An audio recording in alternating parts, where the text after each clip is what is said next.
వాళ్ళు చేస్తే అద్భుతం, ఎదురోళ్ళు చేస్తే దుర్మార్గం అనేటటువంటి వ్యవహార శైలి జగన్మోహన్ రెడ్డికి సంబంధించినటువంటి ఇష్యూలో జరుగుతున్నది. ఇప్పుడు పవన్ కళ్యాణ్ ఆ మధ్యన చంద్రబాబును అరెస్ట్ చేసినప్పుడు వద్దాం అనుకున్నారు, రానీలేదు, ఫ్లైట్కి అడ్డుపడ్డారు, వెంటనే బై రోడ్డు వచ్చారు, జగ్గైపేట దగ్గర ఆపారు, రోడ్డు మీద పడుకున్నారు, చాలా పెద్ద ఇష్యూ జరిగింది. దాన్ని ఏమన్నారు? పోరాటం. జగన్కి చుక్కలు చూపించారు, వణికించాడు, దాంతో పొట్టోడు భయపడిపోయి చివరికి రమ్మన్నాడు అన్నట్టు. ఇందులో పొడిగేంటో పొట్టేంటో అర్థం కాదు, సైజుల పరంగా మాట్లాడేవాడు. అది పక్కన పెడదాం, అయిపోయింది.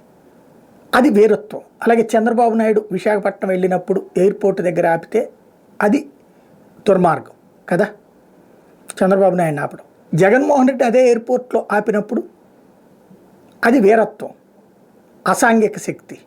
ఇప్పుడు అట్లాగే చంద్రబాబు నాయుడు పర్యటించవచ్చు, లోకేష్ పర్యటించవచ్చు, పవన్ కళ్యాణ్ పర్యటించవచ్చు, ప్రతిపక్ష నాయకుడైనటువంటి వాడు పర్యటించకూడదు.